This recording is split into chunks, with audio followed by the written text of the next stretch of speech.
Capital adjustment case 1 के according comprehensive question given है, इसको सॉल्व करेंगे आप step by step. Balance sheet given है एबीसी की, तीनों पार्टनर्स की, और बताया गया है कि जो उनकी प्रॉफिट शेयरिंग रेशो है अकॉर्डिंग टू देयर कैपिटल होगी। 31 मार्च 2024 की बैलेंस शीट गिवन है और सेम डेट को बोला गया है कि बी रिटायर हुआ है फर्म से और बी का शेयर पेड करना है, मतलब लोन अकाउंट में ट्रांसफ़र नहीं करना, उसकी पेमेंट करनी है बैंक अकाउंट के अकॉर्डिंग या कैश के अकॉर्डिंग, जो भी बैलेंस गिवन है। फॉलोइंग टर्म्स एंड कंडीशंस है। बिल्डिंग एप्रिशिएट हुई है 20% से, तो क्रेडिट साइड आएगी रिवैल्यूएशन अकाउंट के। एप्रिसिएशन 20% हुई है बिल्डिंग पे। प्रोविजन फॉर डाउटफुल डेब्ट्स जो थे वो इंक्रीज होकर 15% हो गए डेप्टर्स के 15% बना देने हैं। पहले प्रोविजन 1000 है, अब बोला है उन्होंने 15,000 हो गया। Machinery to be depreciated by 20%। Depreciated मतलब कम हुई है मशीनरी की वैल्यू 20% से।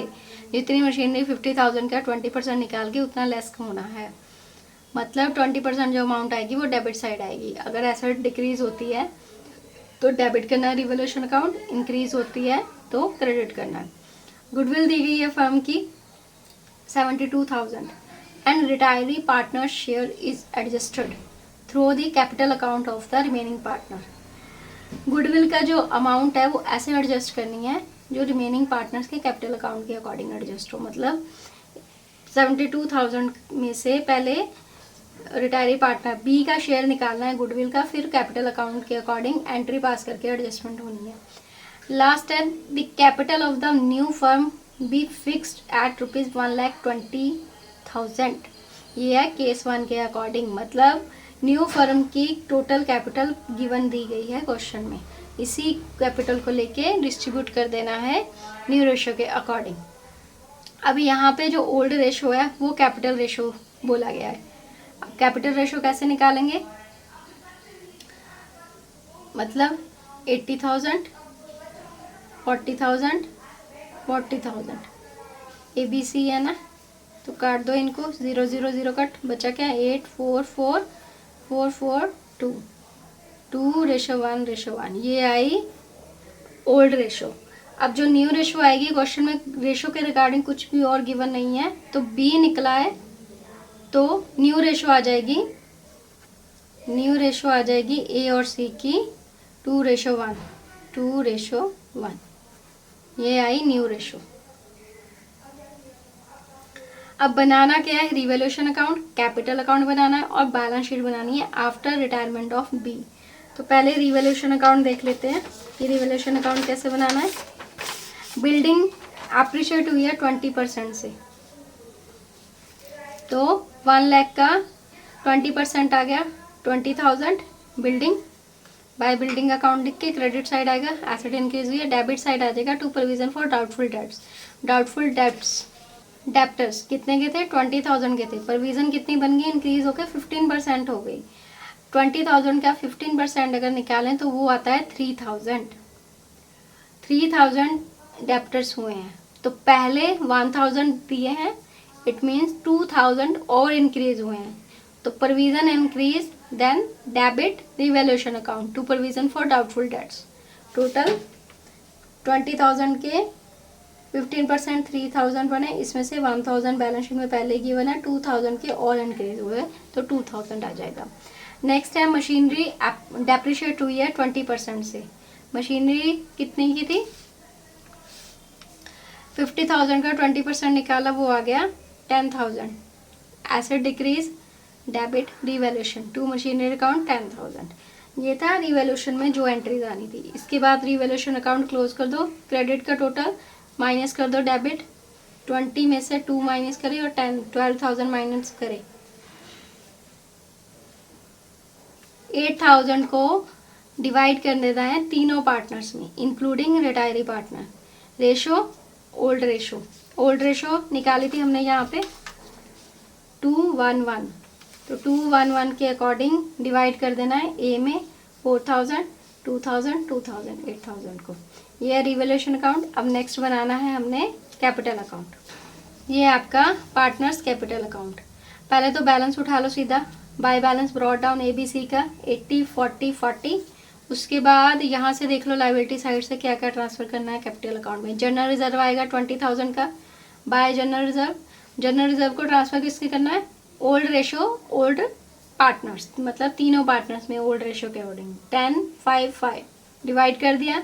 उसके बाद गुडविल, गुडविल कितनी दी है 72,000, 72,000 में से बी का शेयर निकालो, 20 शेयर ऑफ गुडविल। रेशो कितनी है 1/4,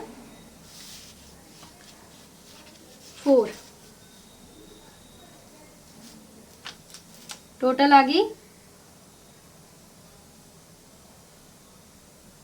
टोटल गुडविल आ गई बी की 18,000। 18,000 को किस में डिस्ट्रीब्यूट करना है, ए और सी में। अब ए और सी की डिस्ट्रीब्यूट किस रेशो में करते हैं, रिटायरमेंट के टाइम पे gaining ratio, gaining ratio.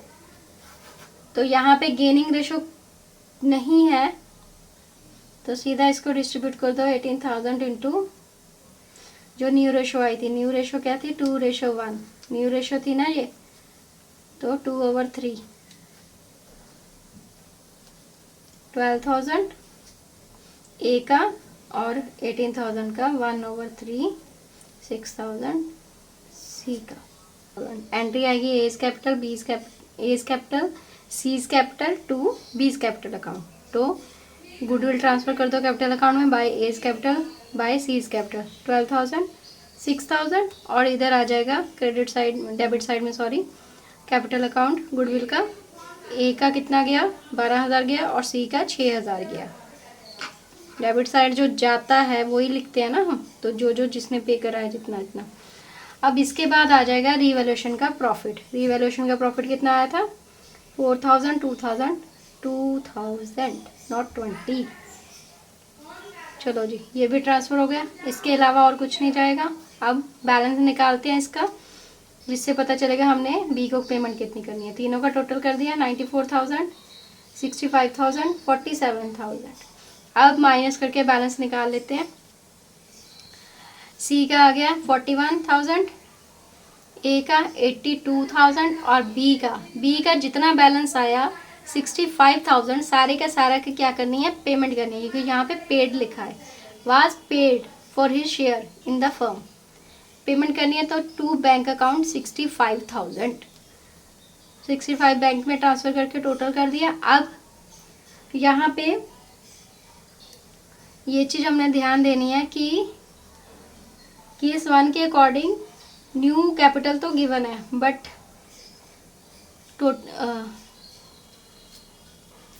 Total कर दिया। अब इसके बाद यही बैलेंस को ब्रॉट डाउन कर देना है 82,000 और 41,000, क्योंकि न्यू हमें दी गई है टोटल कैपिटल कितनी है 1,20,000। यहाँ पे क्वेश्चन में आपको गिवन है ना 1,20,000। इसको डिस्ट्रीब्यूट करना है ए और सी में, ए और सी में 2:1 के अकॉर्डिंग। 1,20,000 को 2/1 और 1,20,000 को 2/3। क्या कंफ्यूजन हो रहा है। तो ये आ जाएगा 80,000, 40,000। इट मीन्स बैलेंस आया है 82,000 और 41,000, दोनों का बैलेंस ज़्यादा आया है, जबकि होना कितना चाहिए 80,000। तो जितना ज़्यादा आया है उसमें से जितना होना चाहिए वो माइनस करके जो बैलेंस बचेगा वो ए और सी विड्रॉ करेंगे। तो by balance brought down 82,000, 41,000। Balance carry down कितना होना चाहिए 80,000 और 40,000। और जो डिफरेंस आया बैलेंस आया वो क्या करना है टू बैंक अकाउंट, मतलब इतना वो फर्म से लेंगे विड्रॉ करेंगे 2,000 और 1,000। तो ये था आपका टोटल कैपिटल अकाउंट। अब इसके बाद हमने बनानी है बैलेंस शीट, ए और सी की बैलेंस शीट आफ्टर बीज रिटायरमेंट। एसेट्स बिल्डिंग इंक्रीज हुई है तो बिल्डिंग कितनी ले ली 1,20,000, क्योंकि 20% से इंक्रीज हुई थी, ठीक है। उसके बाद मशीनरी डिक्रीज हुई थी, माइनस कर देना है 50,000 है, कितने परसेंट से रिवॉल्यूशन में निकाला था ना हमने, कहाँ गई मशीनरी 20% से 10,000 निकाला था ना, तो मशीनरी 40,000 रहेगी। स्टॉक सेम के सेम आ जाएंगे, उसका कुछ डिफरेंस नहीं हुआ। डेप्टर्स 20,000 के थे, 15% प्रोविजन बन के रह गए 17,000 के। उसके बाद ये तो हो गया एसेट साइड, टोटल कर देना है। अब लाइबिलिटी साइड, क्रेडिटर्स वैसे के वैसे ही उठा लो 21,000 के। कैपिटल ए और सी की आएगी, ये चीज़ बाद में बताती हूँ। ए और सी की कैपिटल 80,000 और 40,000 ही होनी चाहिए, तो टोटल 1,20,000। अब बारी आती है बैंक ओवरड्राफ्ट की। भैया बैलेंस शीट में तो बैंक ओवरड्राफ्ट कहीं पे भी नहीं है, रिजर्व था, रिजर्व हमने रिवैल्यूएशन के टाइम पे डिस्ट्रीब्यूट कर दिया। अब ये बैंक ओवरड्राफ्ट कहाँ से आया, यहाँ पे आपने ये चीज़ ध्यान देनी है कि यहाँ पे कैश एट बैंक का बैलेंस एसेट साइड में नहीं लिया। क्यों? क्योंकि पेमेंट हुई है, बी को पेमेंट हुई है बैंक के थ्रू, इसलिए बैंक का बैलेंस नहीं लिया। बट पेमेंट कितने की हुई थी? 65,000 की, इतना ही टोटल आया था ना 65,000 की। और बैंक का बैलेंस कितना है? 14,000। बी को पेमेंट भी करी, ए और सी ने विड्रॉ भी करवाया 2,000 और 1,000। तो हमने क्या करना है, बैंक का बैलेंस निकालना है। ये कितना है? नेगेटिव में ही जाएगा, तो जितना नेगेटिव में जाएगा उतनी की ये पूरी अमाउंट किस में ट्रांसफ़र हो जाएगी? बैंक ओवरड्राफ्ट में। अब यहाँ पे 14,000 था बैंक का बैलेंस, 14,000, इसमें से बी की पेमेंट हुई, इसमें से ए ने लिया 2,000 विड्रॉ करवाया क्योंकि उसकी कैपिटल ज़्यादा इंक्रीज हो रही थी, 82,000 हो रही थी, 80,000 होनी चाहिए थी। इसमें से और माइनस क्या हुआ? 1,000, क्योंकि सी की कैपिटल भी ज़्यादा थी तो उसने 1,000 और विड्रॉ भी करा। तो ये कैलकुलेट करके जो अमाउंट आई माइनस में आई 54,000। तो जितनी अमाउंट आई माइनस में उतना क्या बनेगा? बैंक ओवरड्राफ्ट, मतलब लाइबिलिटी बनेगी फर्म की, तो उसे हम ट्रांसफ़र करेंगे बैंक ओवरड्राफ्ट में। 54,000 ट्रांसफ़र कर दिया, उसके बाद टोटल कर दो, दोनों का टोटल एसेट और लाइबिलिटीज़ का इक्वल आ जाएगा।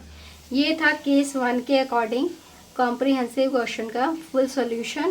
प्लस अगर बैंक का बैलेंस कम हो उस टाइम पे जो हमने पेमेंट करनी है बैंक में, बैंक के थ्रू, उसका ट्रीटमेंट कैसे करना है और वो जो अमाउंट आएगी उसको कैसे और कहाँ पे ट्रांसफ़र करना है।